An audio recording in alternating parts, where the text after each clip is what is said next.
All right. Well, good morning. For those of you I haven't met, I'm Chris Krauser, and as the wellness lead in urology and an associate in the wellness office, it's my great pleasure to welcome you to this joint grand rounds. It's sponsored by the Departments of Urology, Cardiac Surgery, and the Michigan Medicine Wellness Office.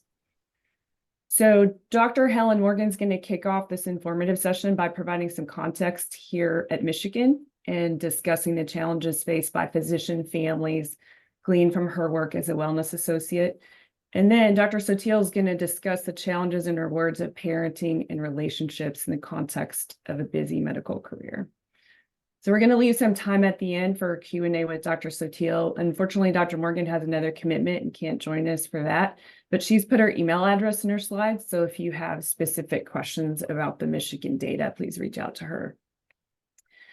So before we get started, I just wanted to mention that some of you might think this topic doesn't apply to you. Maybe you're like me and you're not a parent, or perhaps you're not in a romantic relationship. However, we all need healthy relationships of all sorts to thrive. So I want you to know, whatever your personal situation, there's really something for you to learn today. And I'm going to start off by briefly introducing both of our speakers just to maximize the time we have for their content. They're both extremely accomplished, so the brief part is a little bit challenging, but here goes. So Dr. Wayne Sotil is a clinical psychologist, author, speaker, and founder of the Sotil Center for Physician Resilience in North Carolina. As an international thought leader on physician behavior and resilience for high-performing professionals, he consults with a lot of organizations that promote teamwork and engagement and resilience during times of change. He's authored several books, including some that are focused on physician burnout, resilience, and relationships. And so last May, when I was considering asking Dr. Sotil to speak as part of our Wellness Grand Round series, one of the other wellness associates, who's an ENT here at Michigan, said, I read his book like 15 years ago, and I'm still happily married, so my N of 1 data suggests that his advice is good. And then Dr. Helen King Morgan's a professor of obstetrics and gynecology and learning health sciences here at the University of Michigan. She serves as an associate chair of faculty development and faculty life for the OB/GYN department and has focused on gender and parenting considerations in her role as a wellness faculty associate at Michigan Medicine. She also serves as a co-investigator for the $1.7 million AMA Reimagining Residency Grant for APCO's Right Resident Right Program Ready Day One. So Dr. Morgan, I'll let you take it from here.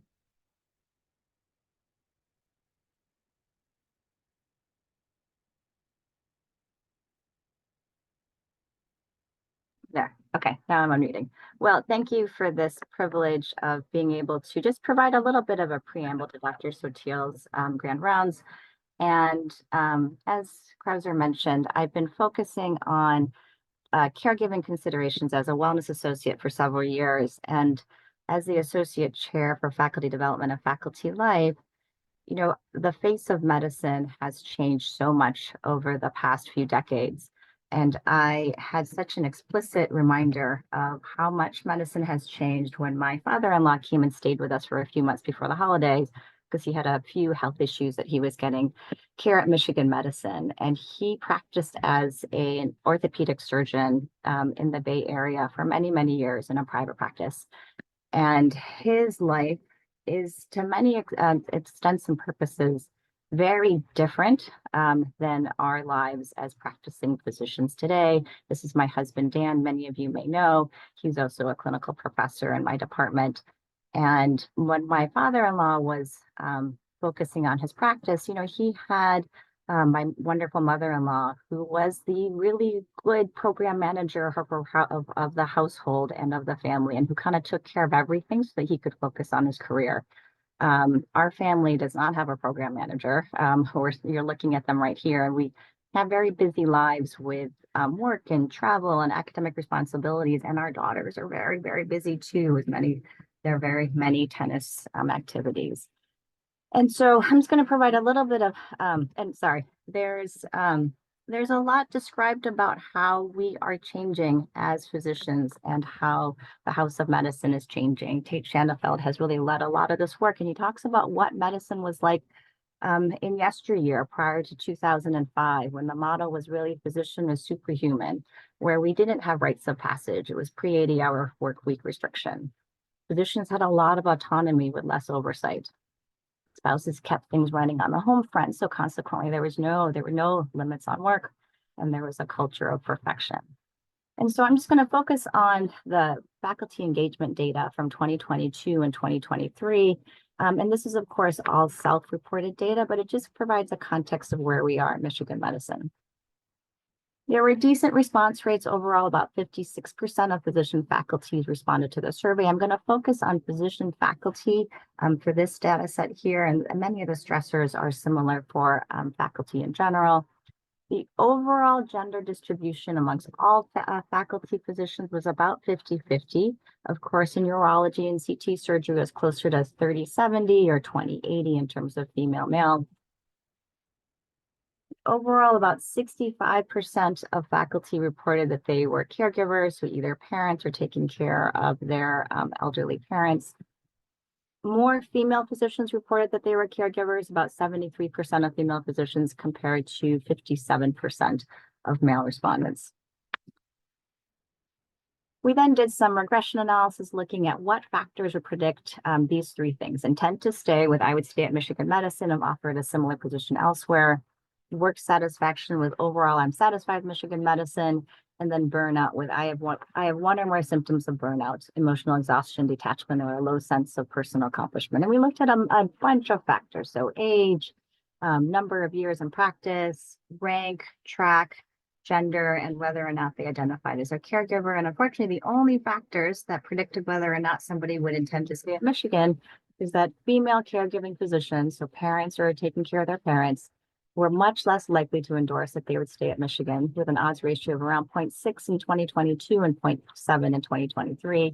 Similarly, with work satisfaction, female caregiving physicians were less likely to say that they were satisfied at Michigan. With burnout, both male and female caregivers were more likely to endorse burnout, with odds ratios for female physicians of 1.7, 1.8, and for male physicians, caregivers at 1.6, 1.5. Burnout's complicated. There are many factors. So rank was actually a much stronger predictor. There's something about the associate professor, whether you're a clinical associate professor or a tenure track associate professor, compared to full professor, you can see the odds ratios are even higher than looking at gender or demographics. We wanted to see if there were some potentially mitigating factors. So we added to the regression if somebody felt that they were respected, and if they felt like they were respected, valued, and if a faculty felt valued and respected, then the gender and caregiving status were no longer predictive of intent to stay. They were no longer predictive of overall work satisfaction. But burnout, again, is complicated. And so you can see that gender and caregiving status were still predictive in 2023, which is pretty impressive given that many of those traditional caregiving stresses, such as like daycares being closed and virtual schools, had abated in 2023, and rank was still predictive in 2022. So what does this mean? It means that we don't have any simple interventions, that there are many conversations we need to be having, similar to the grand rounds today, about what is physician wellbeing 2.0. And Tate Shanafel describes that wellbeing needs to be the focus of core organizational strategy. There needs to be integration of personal and professional identities into a single identity with boundaries and healthy limits. Importantly, we need individual and systems level solutions, a sense of community, and a culture of vulnerability and self-compassion. The Michigan Medicine model for workplace well-being similarly describes how we need organizational, individual, and work conversations and interventions and positive environments in these three spheres for there to be well-being for the individual providers. I don't have to describe how many of you in the audience are leading the way with national initiatives through the Society of Women in Urology. The amazing Katie Wagner is changing conversations all around the country about what it means to be pregnant and a parent as a trainee. We need systems level solutions to help physicians navigate this world. We've been working with UMMG leadership to provide some flexibility in the ambulatory care setting. we need conversations. We had a wonderful caregiver boost initiative where we had team-based mentorship for faculty with caregiving considerations. And most of the time, these conversations were around stories. I had the privilege of collaborating with Kelly Parody in radiation oncology, where we just basically collected stories from faculty, staff, and learners at Michigan Medicine around caregiving. And these stories are so amazing. And I also just wanted to plug, we're going to have a caregiving panel discussion and group support kickoff. We're going to have an in-person event during the day on March 21st and a Zoom event at night. And so we have many, many different things planned to help support faculty as we are navigating this new world. So thank you all, and I look forward to Dr. Sotiel's presentation. Thank you, Dr. Morgan, and thank you all for joining us. I've been involved in this space of studying and learning about and teaching about physician well-being and ill-being for more than 4 decades, and you guys certainly are leading the way in many, many areas that often are not addressed. I want to begin by offering a quote, then a question, and then another quote. Here's the first quote. Life's about love and work. Sigmund Freud said that. That might be the only thing old Sigmund got right in his cocaine-induced haze, but he nailed that one. We know from over 80 years of research that ill-being and well-being co-vary between these two arenas. The more positive people, or more positively you feel about your personal life, including relationships, no matter how you define important relationships to you, the more likely it is that you would take those positive emotions in the workplace. Secondly, our research has shown, and I'll talk about this later, far more important than the number of hours you work in determining whether or not the people you love, whether that or live with, even a roommate, much less family members, what drives their satisfaction or dissatisfaction with you will be your mood when you leave work, more so than the hours you work. So this gets to the power question. We have over 85 years of research in this field of resilience, which asks the question, who gets through hard times and comes out stronger? The power question from that data set is this: on a scale of 1 to 10, how happy would you say you are? Now, I emphasize, I'm not talking about ha-ha happy. If you don't like the word happy, substitute on a scale of 1 to 10, how would you rate your overall level of well-being? How contented are you with how your life, your career, and your personal life are going? How satisfied are you in your life overall? Simply put, positive and negative emotions and positive and negative behaviors co-vary. If you think about the number of times you decided, I'm going to exercise more, eat more healthily, drink less, sleep more, all those New Year's resolutions we're already faltering on, right? What knocks you off course? It's when you have negative emotions, when you're stressed, anxious, angry, sad, lonely, feel underappreciated, that you say, what the heck, I might as well eat a chocolate cake, eat a piece of cake, and while I'm at it, I'll eat the whole cake and drink a bottle of wine, and I sure am not exercising today. When we have positive emotions, we're more likely to engage in positive health behaviors, personal coping behaviors, and interpersonal behaviors. Now, this gets to my second quote, one by one of your colleagues. Some of you may know Dr. Skip Campbell. He's emeritus now with you guys, but I met him, and my wife and I came to do grand rounds, came to do an evening program for surgeons and their life mates. And we met Skip then, and he was spearheading interesting research. A handful of us were kind of in a lonely zone, the only ones talking about physician well-being and ill-being. I was talking to Tate Shanafat about this recently, decades ago. Now everybody's talking about it, thankfully. Well, Skip did an interesting study of graduates from the U of M Department of Surgery and looked at well-being and ill-being. And I've used this quote from his Sentinel paper back then for decades. He said, classical training teaches you how to practice medicine, but it doesn't teach you how to live your life as a physician. A rhetorical question, are we getting better about that? or are we teaching folks to live their lives as busy physicians? Not just medical students in residence, but also as mid-career physicians and as later career physicians? Are we having grace with each other about the fact that life's about not just work, but also love? It's not who's going to win the suffering contest, first car in, last car out. I was a visiting professor in anesthesiology at your institution some years ago, and got to speaking with folks toward the end of my visit when people were being far more candid.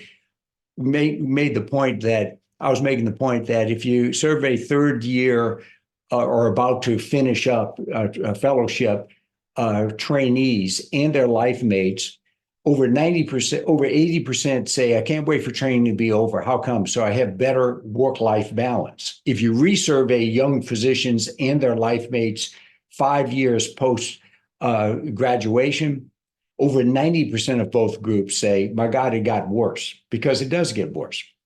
The real competition then starts, and I call it the suffering contest. Who first car in, last car out, get the kudos and the looks of admiration. One of your faculty members, late in my visit, after people had gotten over being defensive about this, one of the faculty members said, sometimes I'll leave my third car in the parking deck for a week at a time. And the amazing thing is the other faculty is saying, oh my God, I noticed that. I get here at 4 o'clock in the morning and you're already here. And then they were able to process what a perverse competition this is. So are we getting better? We know that the journey in medicine is a classic journey from good stress into toxic stress. We like stress. If I'm challenged by what I'm dealing with, and I have what I need in order to have control over the coping process. That's when we have flow. Is when we start getting stripped of control, that high performing people start getting grouchy and start struggling. And if we turn on each other and create particularly work settings that have been characterized as endlessly demanding, the people doing the work have low decision latitude, all the regulation, all the hoops you got to jump through, and then interpersonal tensions. They're on par with smoking a pack of cigarettes a day as an independent risk factor for cardiovascular disease, and we believe every disease mediated by the inflammatory response, which you know better than I, is all of them. Toxic work is bad for one's health. Now, the low support can come in many ways. It can be between people with one specialty and another. It could be clinicians, non-clinicians, it can be front office, between the genders, the generations. It can be between different ethnic groups. If we don't deal with the team tensions, then we start having culture tensions. And culture is shaped by what we say to each other, about each other, and about our organization. This is why this business of whether or not you're attending to issues of well-being makes a lot of sense. We've known that relationships aren't going to feel any better than you do. We started there, but then we also found in the field that outcomes aren't going to be any better than the quality of relationships. So the quality of collaboration, collegiality really does affect personal well-being, which affects performance, i.e. patient outcomes. An essential concentric circle within which you are living is family, of course. And when family tensions result in work shaming, we've got a real risk of burnout happening. Now, it's an intelligent question to ask. What does an old white man who's neither a physician nor married to a physician know about this topic? And I would propose that all of us have to engage in caring, curious conversation with each other about what is your walk of life about? What is your stage of life about? Who are the people in your life important to you? What can we do to facilitate coping for you as a group? We did a small study in the Department of Orthopedics at Harvard that showed that just a brief workshop morning workshop for new fellows and faculty and their life mates diminished burnout and boosted engagement for those faculty in young trainees.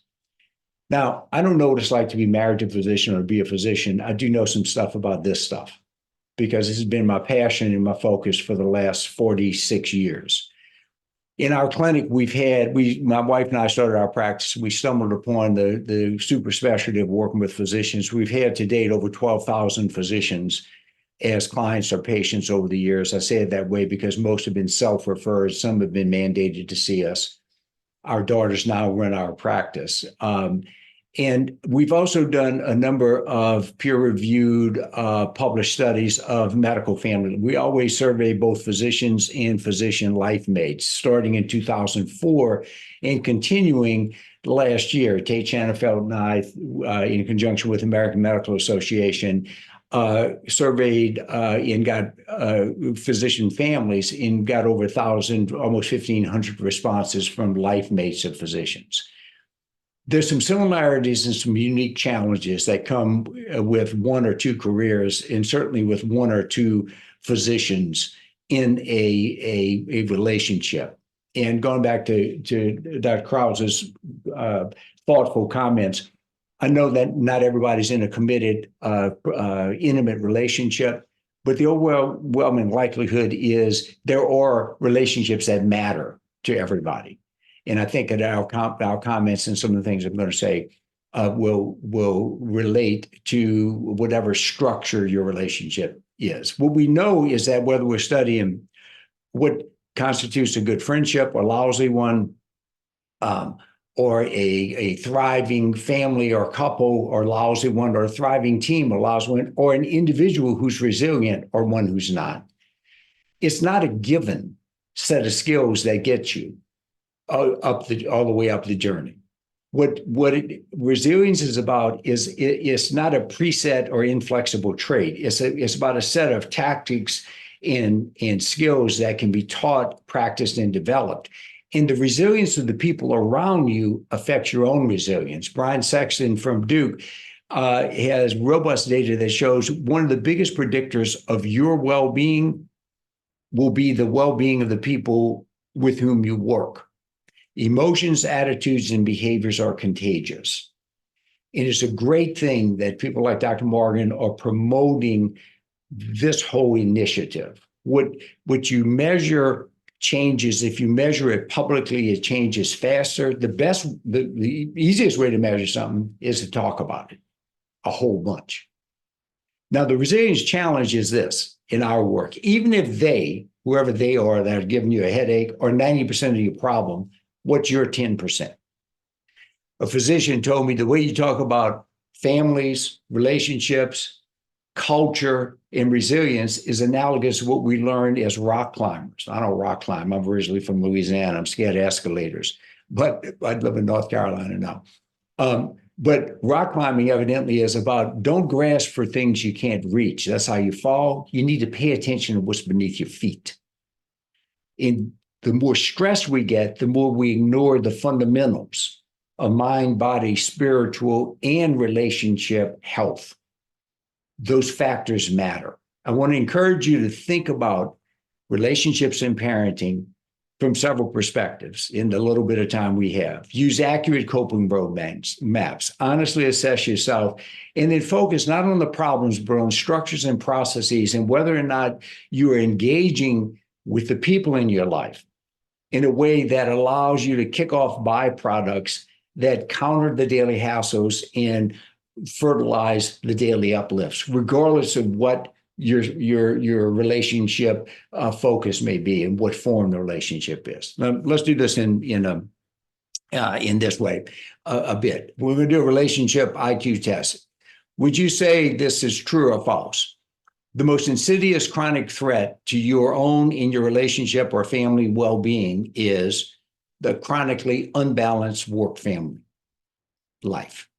The chronically unbalanced work-family life. That's the biggest threat to your well-being. How many would you say true? How many would say false? You can chat it in there if you want. The answer is absolutely false.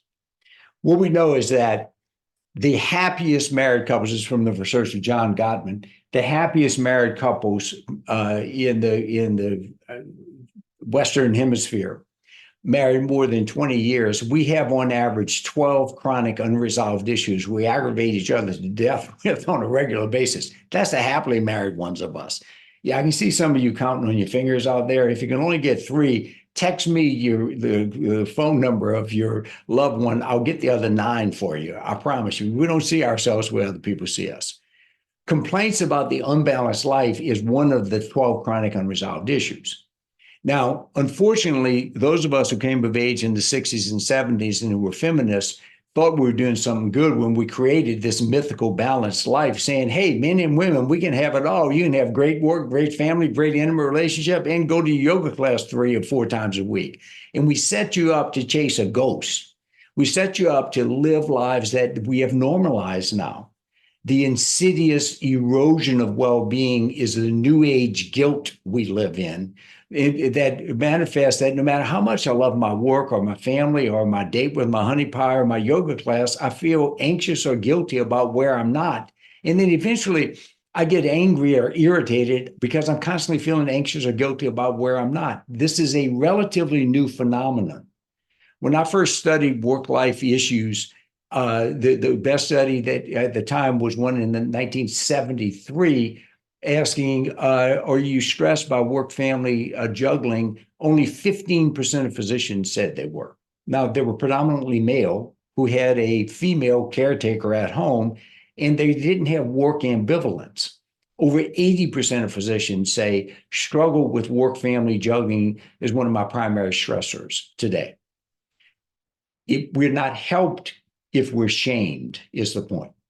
It's a complex, dynamic process, and I'll talk about the phenomenology of work-life integration that really does work, but just going numb and keeping on going is not the answer. Living in new age guilt is not the answer.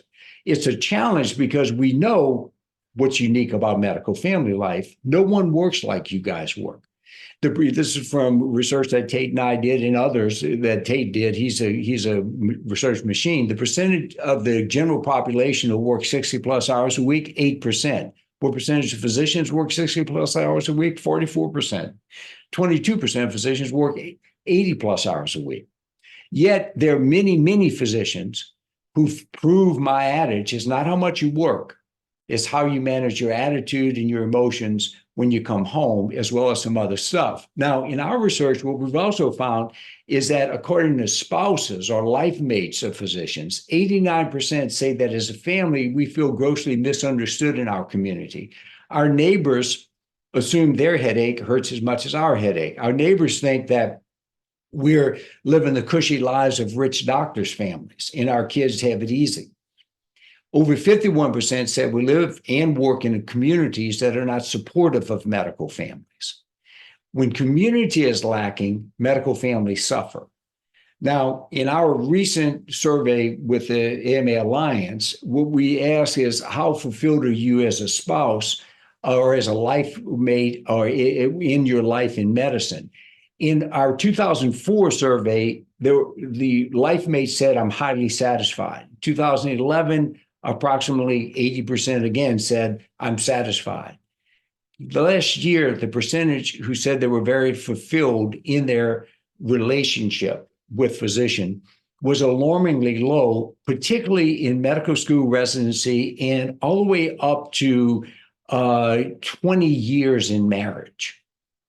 This really, really is alarming. It suggests that there is a lack of community for younger physicians.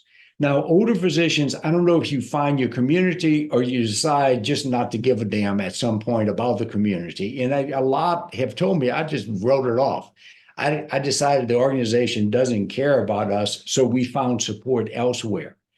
This goes along in some ways with other trends, but also I want you to remember this graph. Young couples are struggling in medicine.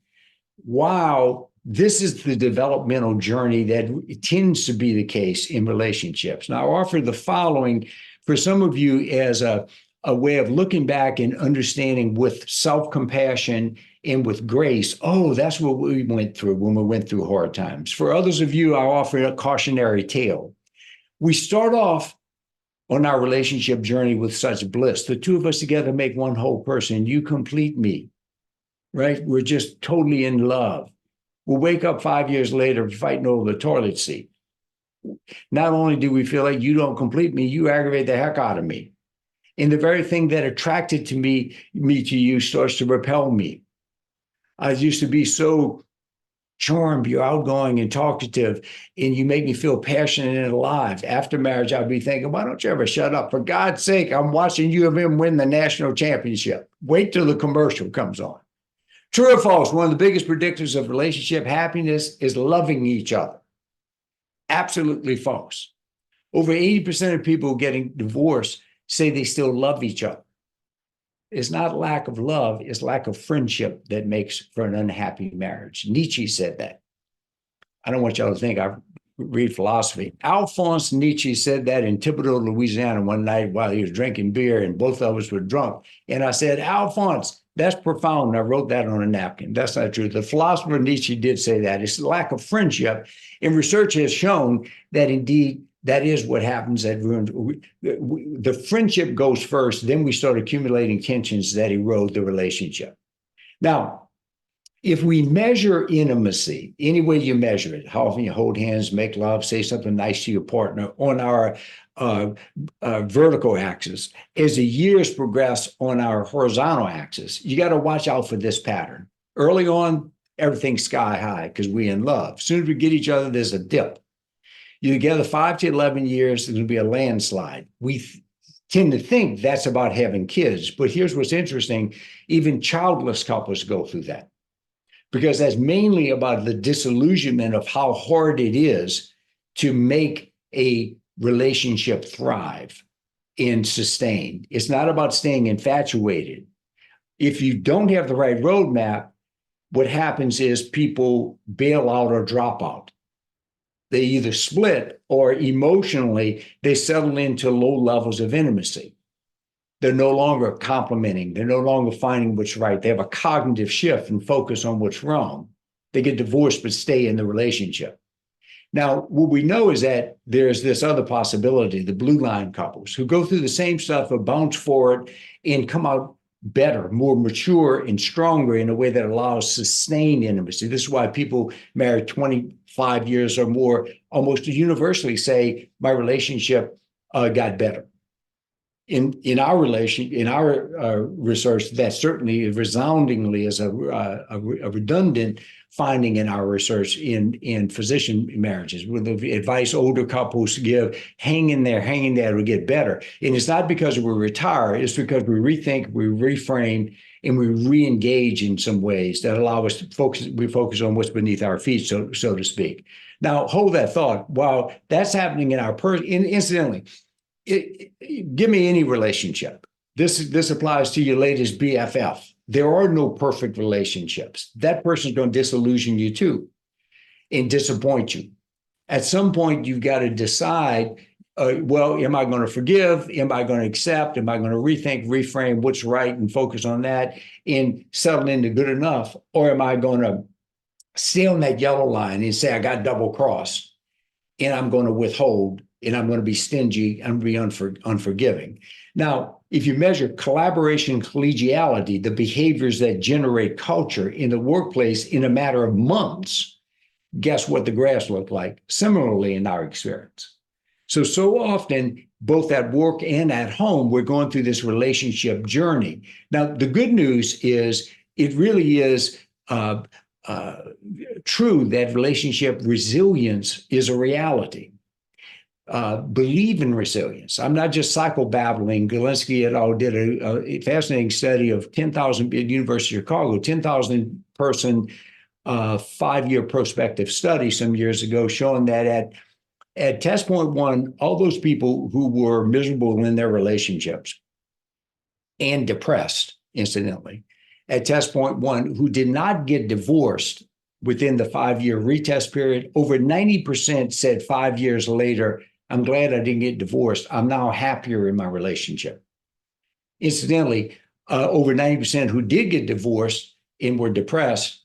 5 years later, were then divorced and still depressed, proving two things. One, divorce is not a very effective treatment for depression for most people. If you take your depression into the next relationship. Secondly, relationships are not like a piece of fruit. They don't just go bad if you put them on the shelf. There's more of a sine curve if we're studying well-being, ill-being, happiness, joy, and so forth. So believe in resilience. It's also both at work and at home. The real rock and roll happens when the relationship heats up. It's even two knuckleheads get along when they're first dating and infatuated. That takes no character.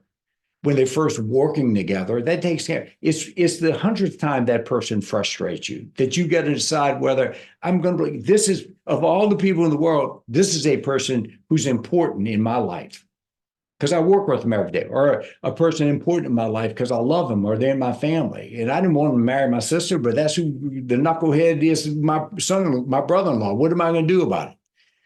How you deal with those relationships is going to affect your well-being.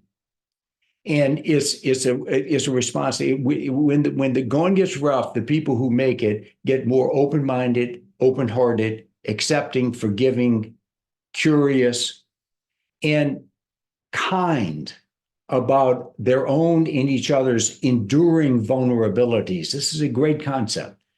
John Rowland, who originated marital therapy, we need to be kind and accepting and loving in dealing with our enduring, in each other's enduring vulnerabilities, those things that forever will get triggered for each of us. Doesn't mean we're all neurotic messes. It just means that there are no perfect people, and we've got to find a way to resolve. So we've got to use accurate roadmaps. There are no perfect people. We've also got to honestly assess ourselves. What is your relationship IQ is one of those assessments.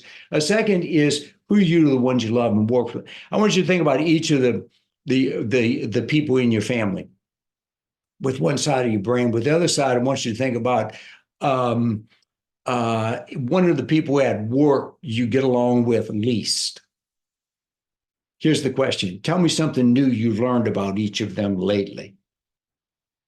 Now, an overarching characteristic of dynamic leaders, the best teammates, the best friends, the best lovers, the best family members, the best parents is curiosity. I remain, it's what gets expressed in the Mother's Day, Father's Day, Friend Day cards.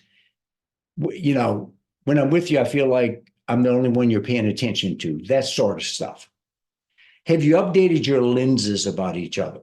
In a classic way, even if you had a very traditional relationship, a traditional marriage, let's say, the guy goes out and hunts the buffalo, the woman is compelled to take care of the home and hearth.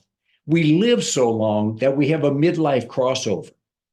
Now he's ready to be relational. She's crossing him at the door, ready to go kick it, open her own business, or go back to school, or he's saying, okay, I've heard this so many times as I've traveled around the country speaking at events like this in person. People come up and say, look, the woman says, I love my husband, but he's wanting to retire from medicine and us move to Florida. I ain't moving to Florida. I let his career vote 6 times and I have 1 vote in terms of where we live. But while he spent his life in that hospital, I've built a life in this community and I'm not moving. And it's my turn to have a voice. It's a dynamic, unfolding journey. Now, parenting specifically is one of these multifactorial puzzles. Many variables apply, some contradict, but don't cancel. We know from research done at Mayo Clinic that over 80% of physicians say, I believe that I am a very good parent. But the vast majority say my relationships with my children have suffered because of the work demands I have. Now, that's not an unusual thing.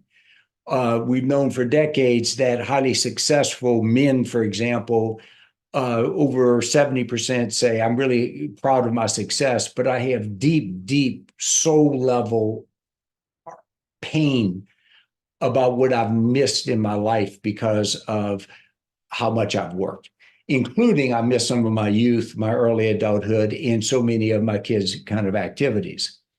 What we also know is that we've had an interesting rethinking of parenting in the wake of COVID. I was doing grand rounds with some folks, and I was talking to a woman in the audience. She said, my husband and I are both physicians. And I was asked, what did you learn from COVID you want to pass forward? She said, we've realized with the big shutdown, not only do each of our 3 children not need 5 extracurricular activities, they need not to have 5 extracurricular activities. We live such busy lives, my husband and I do.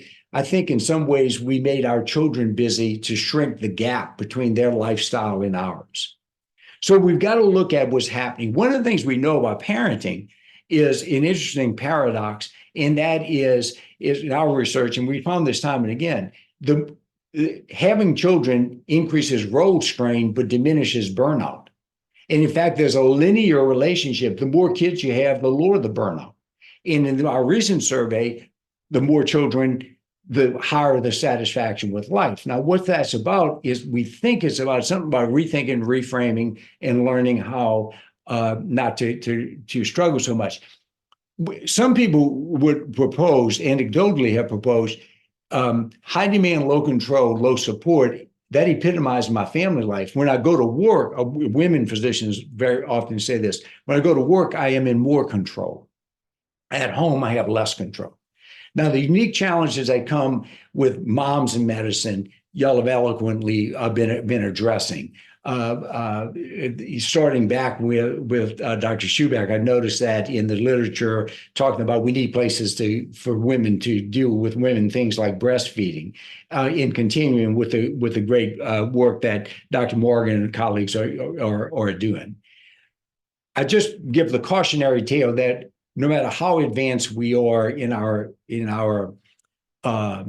we've raised our consciousness, but boy, there's some stuff in this multifactorial business that is underbelly of family life for physicians and their loved ones. There's still some real traditional things that people are doing. And it's kind of puzzling to us. Tate did a study of 2 physician families and found that if you look at the number of childcare per week, male physicians are doing about 11 hours, female physicians are doing nearly 40 hours. Here's another question.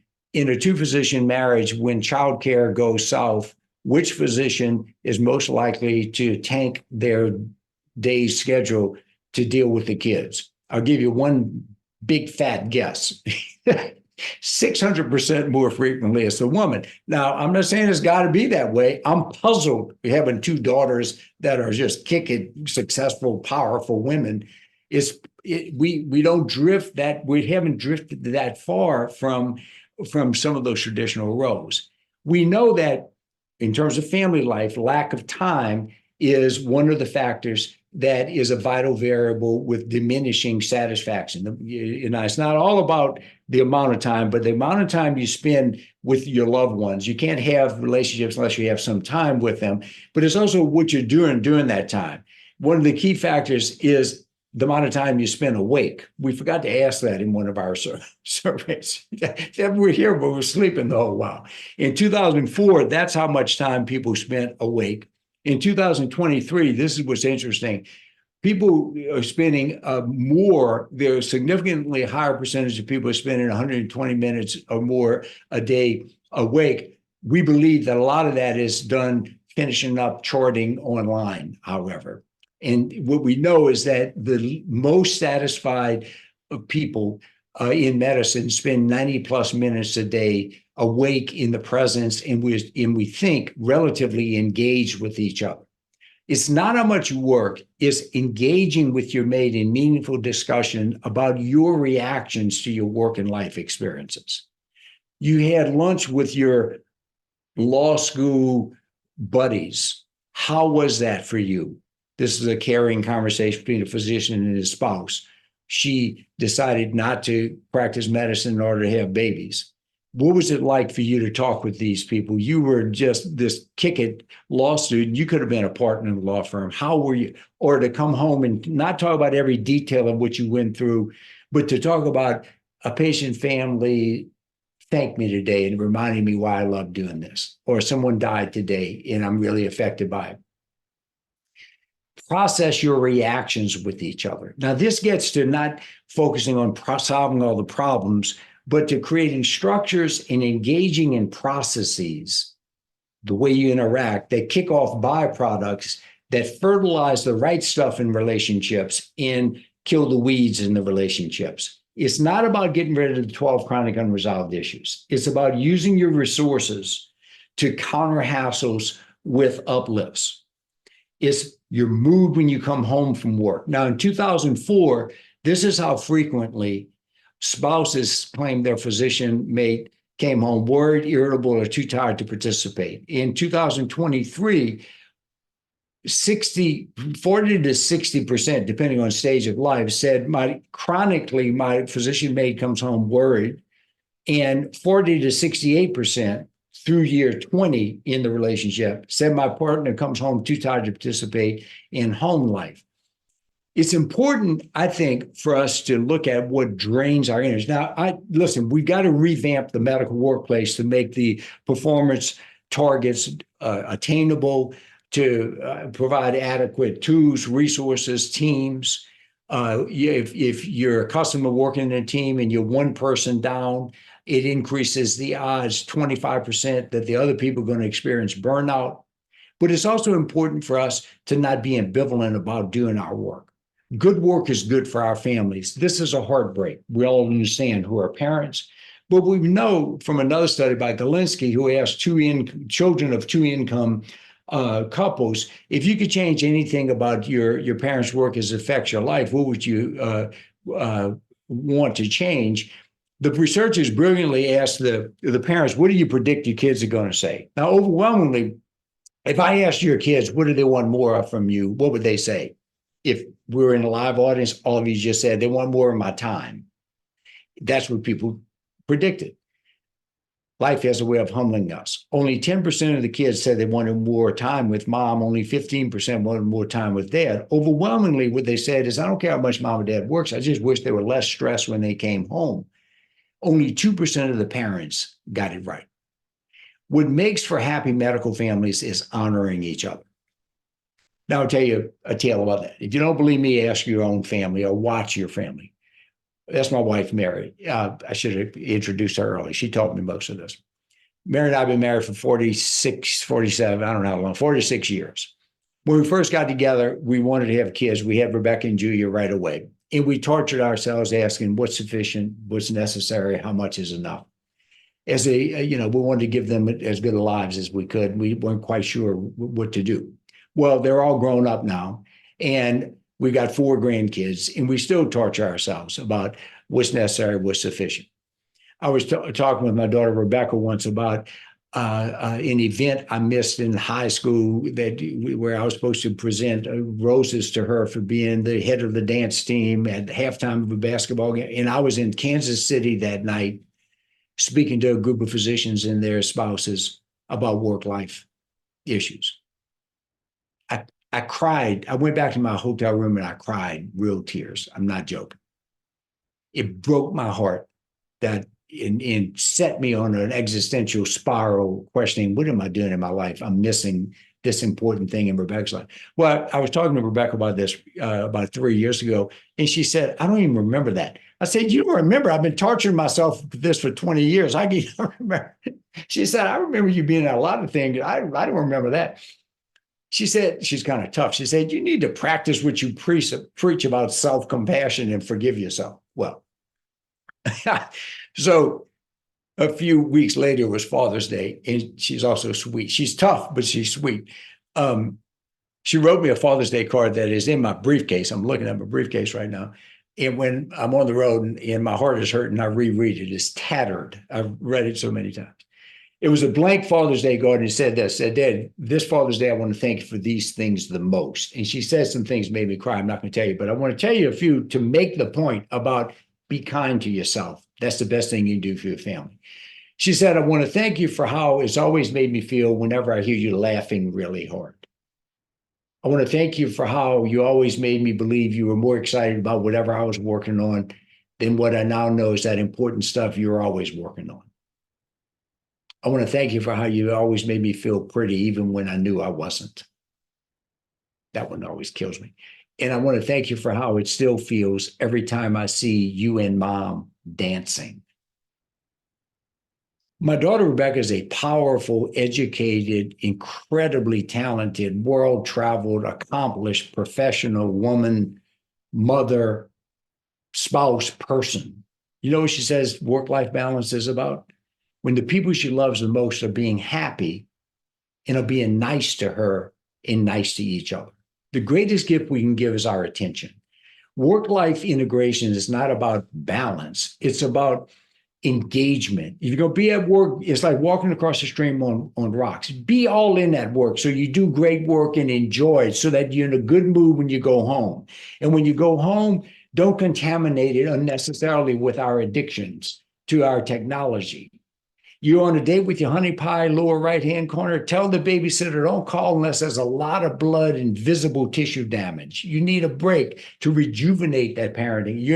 You're working out, you're in the lower left-hand corner, you're praying, you're at yoga. Get over your new age guilt we help create. We need you to rejuvenate your mind, body, and spirit so you got some juice to give when you go back to work, family, or intimate relationship. It's important for us to communicate lovingly. As John Gottman said, beware the four horsemen of hot startups with criticism, defensiveness, contemptuous interaction. We always hurt the ones we love. We talk to them in ways that we would never talk to other people, and then just shut down. And I talked about the importance for our showing caring for our enduring vulnerabilities. Use your vacation time wisely. Take a night off a week.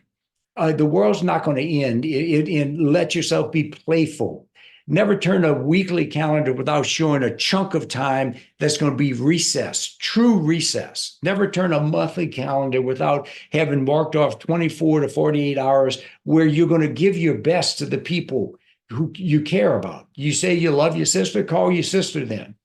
You say you want to be with you lovingly engaged with your children. It's important to have time in which you show the playful part of yourself. My wife used to have an adage because she's tougher. She's tough like my daughter. If you were in counseling with her, number one, you couldn't get beeped during one of her sessions. Number two, you had to take at least for physicians, at least 2 weeks of true vacation a year where nobody came home certified in anything. Your family sees you type A lunatic lifestyle living enough. Sometimes just be playful with each other. Work in between, but take the date night, take the weekend off, take some time off. Have rituals that you decide to think about as relationship building. It can be the routine stuff, carpooling, cooking, doing chores, but think about it in a way that maximizes your willingness to focus and learn something about each other, and also to convey to that person, one of the most important people in your life, what new you learned about them that you admire, that you care about, that you love, that you emulate, that you brag about. It's important for us to show our playful parts to each other. Once a week, it used to be somebody come, I think I got to get a divorce. How come I'm bored? Are you bored or are you boring? When's the last time you made something happen that was spontaneous? Early in our relationships, if you look at the number of conditions that have to be available before we get affectionate or sexual, is very, very few. One of us got to be alive. Both of us got to be alive. One of us got to be awake. There's going to be some sex happening when we're all infatuated. As the decades go by, it gets more and more contingent on all kind of stuff because we make it too complicated. As a family, make it a process. We're gonna scan for and harvest certain uplifts that are evidence-based uplifts. When's the last time I felt serenity, gratitude, awe, inspiration? Found something of interest. What made me laugh today? We're going to talk about it this evening, before bedtime. These are the kinds of conversations thriving families have. It's also important to be graceful in responding to each other's good news. The good news can be somebody's excited I got a publication. It is an active destructive response. You spend more time doing that than spending time with us. A passive destructive response. Oh, well.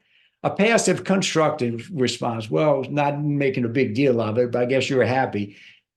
The people that thrive have active constructive response. I stop, look, listen, ask at least 3 questions of you about how it felt to do that. There are no perfect people. We got to forgive ourselves and each other again and again. Forever, I've said, we're not going to have physician resilience unless we have organizations that thrive. But I believe now it's not a 2-winged bird, it's a 4-winged bird. We've got to have medical families that are supported by their communities of medical families, and within their homes have rethought and reframed. Heroes create safe spaces for other people. I hope that some of my comments will help you to recognize the importance of helping each other along this journey. Thank you, guys. Questions, comments, anything at all? Thank you so much, Dr. Sotil. I'm checking out the chat, and I don't see any specific questions. I think this setup is such that that people can unmute themselves, but if you can't and you have a question, feel free to put your hand up and I'll manually unmute you. I know a lot of people are running off to operating rooms and clinics. So Sure. Well, it's been a real honor to be with you guys, and I would love to visit with you sometimes. I had a great couple of trips to Ann Arbor. definitely, Dr. we'd love to have Dr. you. Krauser, Dr. Sotil, can you hear me? Yeah. Yes. Okay. I think the chat is actually disabled. That's what it's showing on my end. But Oh. I just wanted to say thank you. That was really wonderful, truly inspiring, and very much needed. So thank you so much. So much. Thank you. Good luck to all of you guys. What you do is noble and hard. And I think the world loses sight of the fact that you physicians always have been, still are, and always will be. The healers are the heroes, the true people who create safe spaces for others. So thank you for what you do. It's just incalculable, the sacrifices you make and the people you love make. Thanks so much. I had to laugh when you said that you should take a long vacation where no one comes home certified in anything. And I have to admit, I don't think I've quite done that yet. So growth area, at least for me. So let me just say that a coaching point for extremely high performing executives. I want you to think, this is from the work of Dan Sullivan. There are focus days, buffer days, and free days. A focus day is the stuff you love. I'm doing the important stuff. I'm doing the main thing, keeping the main thing. If you want to boost performance, you got to learn to rethink and revalue the ones we hate are the buffer days. I didn't get anything done. Well, actually, I gathered some of the articles I got to read to write the paper. I didn't write the paper. I got the oil changed in the car. I dealt with the kids. I dealt with this, that, the stuff that is necessary to make life run. And then free days are true recess. The intervention is rethink and reframe buffer days. Proclaim this is going to be a buffer day. If we feel good or bad based on our expectations. If I expect it to be focus day, but it's a buffer day, I feel like I didn't get anything done. But then the other intervention is quadruple the number of free days. Now, one physician said, because it re-energizes you to be able to do the focus days. One physician I coached said, my wife and I talked about, we're going to quadruple the number of free days I take this year. I'm going to take 4 because he never takes a totally free day. On a free day, you spend 80% of the time doing stuff you don't typically do. On a focus day, you do 80% focus. So hang in there. Take care of yourself. thanks so much. And All I'd right. also like to thank the departments of cardiac surgery and the wellness office for co-sponsoring this. Again, go forth, be well. Thanks so much, guys. Take care. Thank you. Thanks for having me, Chris. It's been great working with you guys. Thank you so much. That was wonderful.